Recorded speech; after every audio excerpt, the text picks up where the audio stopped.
Les titres du journal. 0 cas d'Ebola enregistré dans la région de Farana. La nouvelle est bonne, mais les rumeurs persistent. L'ambassadeur des États-Unis et d'autres partenaires étaient sur le terrain. Les échos, c'est dans ce journal. Bientôt une bibliothèque nationale et un institut Pasteur sur le site du bloc des professeurs à Donka. Les occupants illégaux doivent quitter les lieux. Dans la ville Carrefour, le nouveau directeur régional des affaires religieuses a pris fonction. C'était en présence des personnalités religieuses du pays.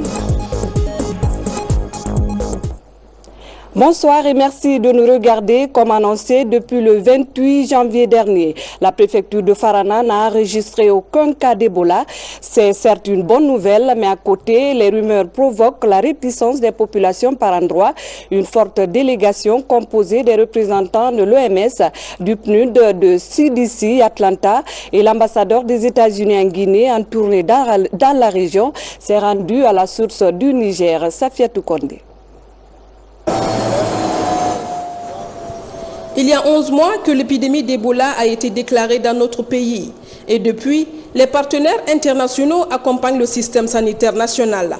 Ce lundi, c'est une délégation de l'OMS, du CDC Atlanta, du PNUD et de l'ambassade des États-Unis en Guinée qui s'est rendue à Farana pour réaffirmer son soutien à la Guinée.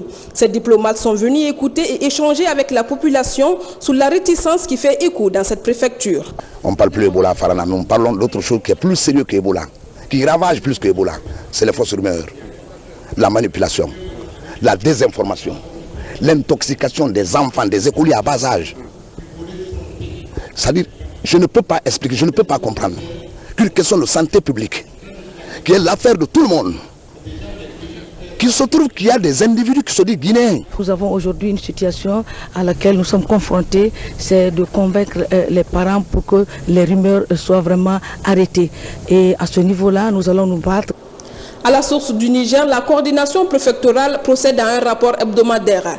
453 contacts sont enregistrés depuis le début, dont 34 décès. Depuis le 28 janvier 2015, 0 cas est enregistré. Et les derniers cas contacts sont sortis du suivi depuis le 18 février. Nous avons focalisé nos activités sur 3 plans. Premièrement, il s'agit d'intensifier la recherche active au niveau des structures sanitaires, des hôpitaux jusqu'au poste de santé. Et ensuite, deuxièmement, développer la surveillance communautaire des maladies en général et de Ebola en particulier à travers les comités de veille qui se trouvent déjà dans les villages. Et troisième volet, c'est le renforcement de la surveillance transfrontalière dans l'esprit du règlement sanitaire international. Il ne faut pas baisser le garde, il faut continuer la mobilisation sociale et particulièrement il faut lutter contre les rumeurs, il faut lutter contre les mensonges. Il y avait un incident depuis une semaine, une voiture de MSF était attaquée et brûlée et ça c'est pas bon pour la lutte contre Ebola, c'est pas bon pour la Guinée, c'est pas bon pour le MSF, mais les sages, les imams nous ont rassurés qu'ils vont parler avec les jeunes et vont essayer de faire tout possible pour calmer la situation. Ces chiffres remontent certes le moral, mais ne signifient pas la fin de la lutte. La sensibilisation est à poursuivre. Les occupants illégaux du bloc des professeurs à Donka doivent quitter les lieux dans les plus brefs délais. Une bibliothèque nationale et un institut Pasteur seront bientôt bâtis sur le site. Avant le lancement imminent des travaux, le gouverneur de la ville de Conakry et le recteur de l'université Gamal Abdel Nasser étaient sur le terrain. Objectif, expliquer aux occupants les motifs du déguerpissement et l'intérêt de ce projet. Moussa Bangoura. Bientôt, la réalisation des infrastructures sociales sur ce domaine des blocs des professeurs à Donka. Le gouverneur de Conakry, en compagnie du recteur de l'université Gamal, était sur le terrain pour expliquer aux occupants illégaux l'importance du projet. Depuis une année, monsieur le Premier ministre était passé sur le terrain pour les expliquer que le pays doit bénéficier d'un certain nombre d'infrastructures d'intérêt public. Et c'est pourquoi on a demandé aux occupants de libérer les lieux. Il y a une mission de l'Institut Pasteur de Paris qui doit arriver le 24 à Conakry. Et cette mission a demandé de visiter le site de l'Institut Pasteur de Guinée. D'ici là, on a ouvert un corridor pour eux, pour venir redégager, redéployer leur patrimoine ici pour qu'une semaine, chacun librement trouve une place ailleurs ou envoyer ses moyens. Et quand la semaine là aussi finit, là, on viendra avec les grues et autres pour prendre les véhicules qui n'ont pas de propriétaire et les mettre à la disposition du ministère de la Sécurité, notamment la police routière. Déjà, le service de sécurité du gouvernorat a entamé le déguerpissement des points noirs et se poursuivra tout au long de la semaine. Sur ce site, 4 hectares sont retenus pour la construction d'une bibliothèque nationale, 2 centres des études doctorales pour l'université et l'Institut Pasteur de Guinée pour le diagnostic des maladies infectieuses. Les travaux sont financés par le gouvernement guinéen et la coopération française. Le projet hydroélectrique de Caleta amorce le dernier virage de sa réalisation. Le site attire de plus en plus de curieux observateurs qui viennent apprécier de visu le niveau d'exécution de ce méga projet. Cette fois-ci, c'est l'Association guinéenne pour la défense des acquis démocratiques qui s'est rendue sur le terrain. Nabi Kamara, reportage. Le site du barrage hydroélectrique de Caleta continue de recevoir de nombreux visiteurs. Samedi dernier, c'était au tour de l'Association guinéenne pour la défense des acquis démocratiques et plusieurs autres hauts cadres du pays. Ces 2 groupes ont décidé eux aussi de venir voir les chantiers de ce projet pilote du professeur Alpha Condé. Si vous écoutez dans les radios, des fois les gens disent que l'affaire de Caleta, ce n'est que mensonge. Nous avons décidé de venir toucher de doigt les réalités du projet de Caleta. Les hôtes de Caleta ont donc effectué une visite guidée sur les différents chantiers par le directeur général du projet, Elhadji Lansana Fofana. Première étape, les marchés de Koubia et Guémeiré ainsi que le collège de Tondon.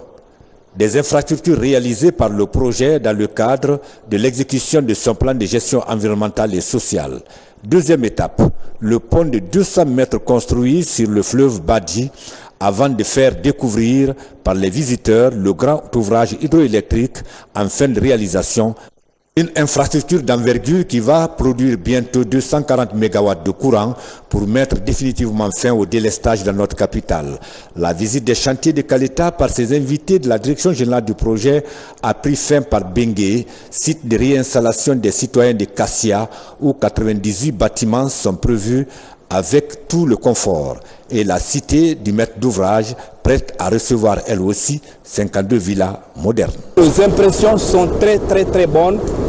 Notre curiosité aussi, vraiment on l'a satisfait. Ce que je vois pour Caleta mérite espoir et encouragement pour la jeunesse guinéenne et pour tout le peuple de Guinée d'ailleurs.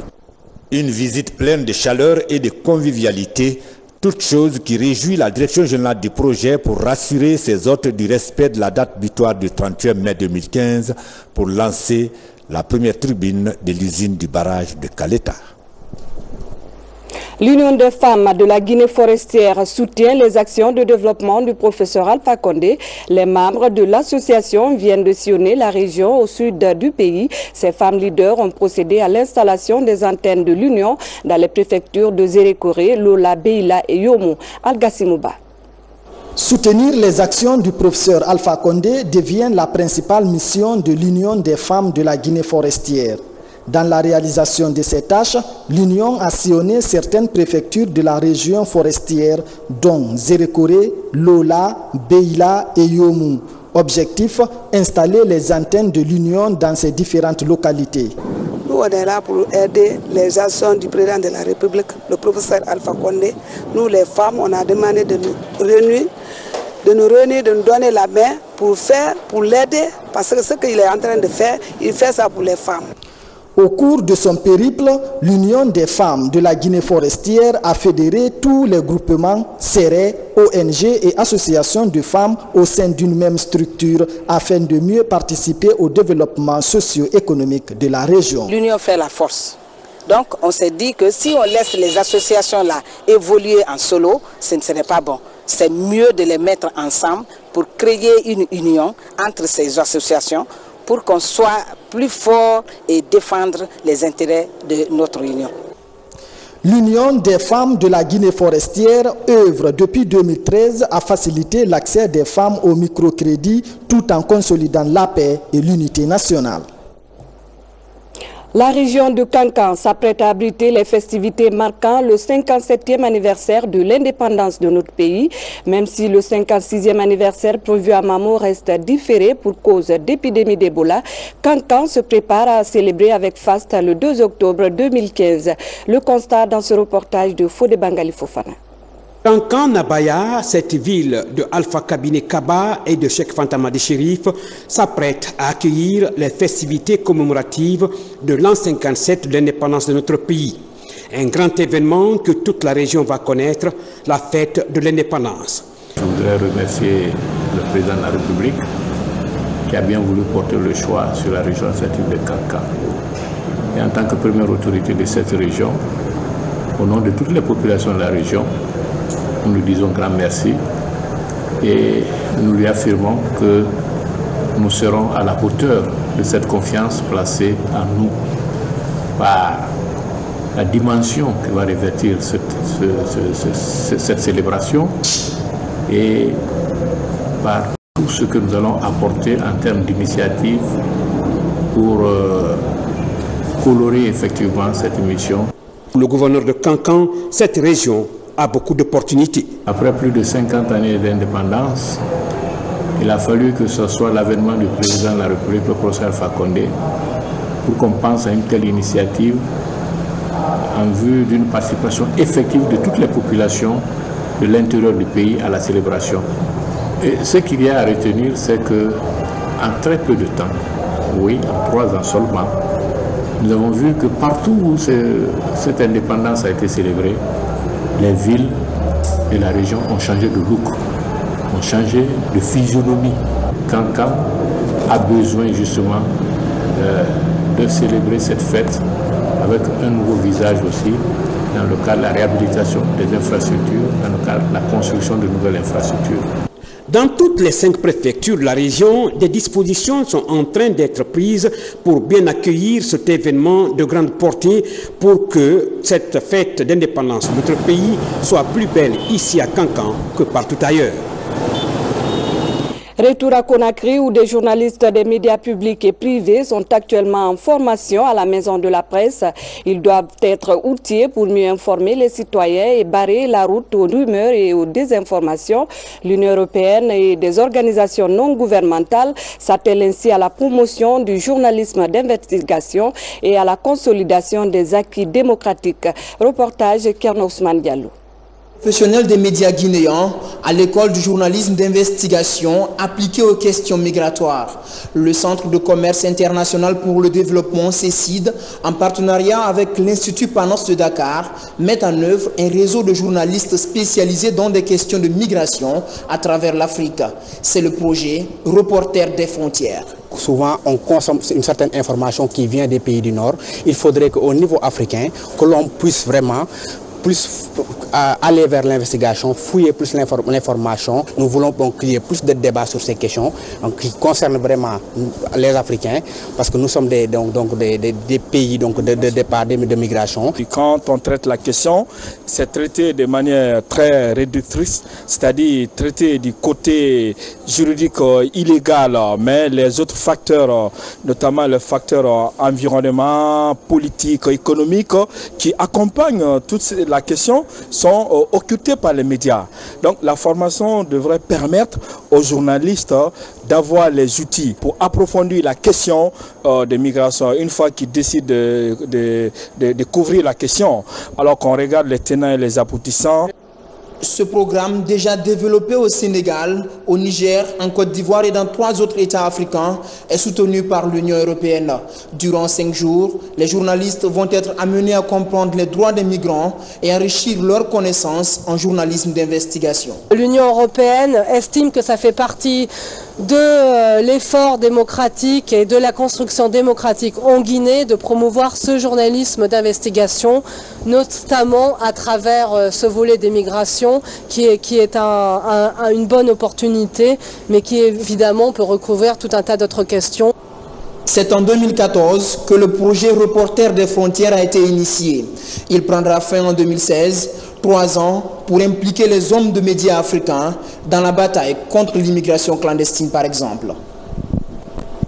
Religion, le nouveau directeur régional des affaires religieuses de Mamou a été officiellement installé dans ses fonctions. Son nom est Elhadj Mamadou Kolombari. Il succède ainsi à Elhadj Kerno Mamadou Bari, décédé en janvier dernier. La cérémonie était présidée par le secrétaire général adjoint aux affaires religieuses en présence de plusieurs personnalités du monde islamique du pays. Mamadou Paté Baldé est notre correspondant dans la ville Carrefour. Des 4 régions naturelles du pays pour assister à la cérémonie d'installation du nouveau directeur des affaires religieuses de la région de Mamou.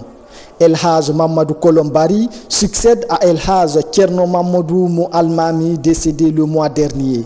Le nouveau directeur était le secrétaire administratif de la Ligue islamique de la région de Mamou.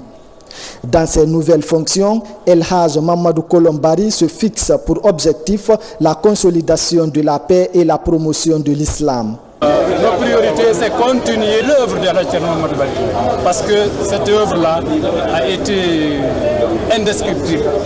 Il a passé toute sa vie à se battre pour qu'il y ait la paix à Mamou, au Fouta et en Guinée, et il a réussi. À Mamou, nous n'avons jamais de dégâts en son temps.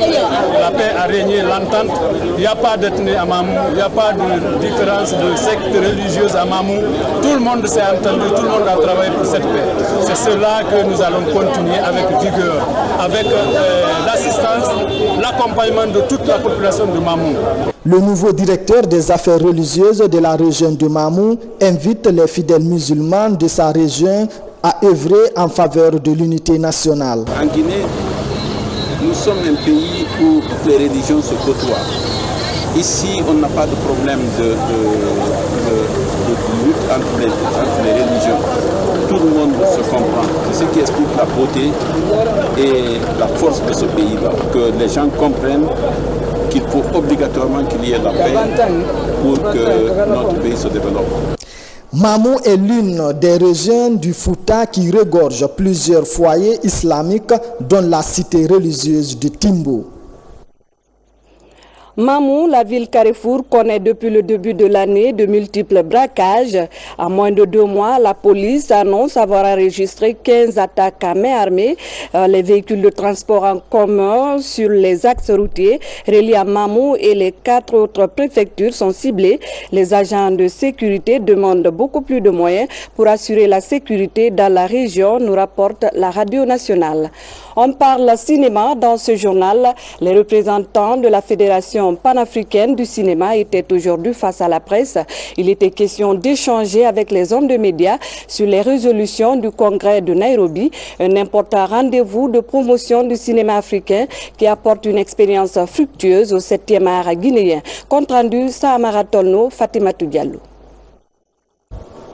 Face à la presse, les représentants de la Fédération panafricaine du cinéma dégagent les nouvelles orientations du 7e art. Ces orientations portent sur la gestion du Fonds panafricain du cinéma et de l'audiovisuel. Récemment, un congrès s'est tenu à Nairobi sur la question du financement du cinéma en Afrique. Le cinéma, c'est de l'industrie. Et pour qu'on ait une industrie cinématographique dans chaque pays, on exhorte chaque pays à mettre quand même un fonds national en place. Maintenant, les autres fonds viendront en Suisse pour pouvoir créer et faire des productions. On a besoin de vendre nos images. Suite à ce congrès, le cinéma guinéen a bénéficié d'une subvention de relance. Mais beaucoup d'efforts restent encore à fournir. En fait, de cette rencontre, il y aura des formations, il y aura de la production. Donc, je pense que les Guinéens vont en profiter, ils vont bénéficier. Mais en attendant, on demande à la Guinée, sur place, de mettre un fonds national du cinéma en place et que le cinéma devienne priorité, que la culture devienne une priorité pour la Guinée. Parce que quand même, un pays ne peut pas faire son développement sans la culture. Fondée en 1970, la Fédération panafricaine du cinéma est la voix continentale des cinéastes du continent et de sa diaspora. En collaboration avec les gouvernements africains, la Fédération travaille pour l'adoption des politiques dynamiques. Pour terminer ce communiqué, la famille Diaby Gassama informe le gouvernement, les parents, amis et alliés de l'arrivée à Conakry demain mardi à 18 h par le vol Air France de la dépouille mortelle de Hadja Massiata Fofana, mère de Khalifa Gassama Diaby, ministre des Droits de l'Homme et des Libertés publiques, qui arrive avec le corps. Comme précédemment annoncé, la levée du corps aura lieu le mercredi 25 février à 9 h à la morgue de l'hôpital Ignace-Dine, où s'ébranlera le cortège funèbre pour Kindia, suivi de l'enterrement après la prière de 14 h. Prions pour le repos de l'âme de la défunte. Amen. Et c'est la fin de cette édition. Merci à tous de votre bien aimable attention et surtout restez fidèles au programme de la télévision nationale. À demain à la même heure.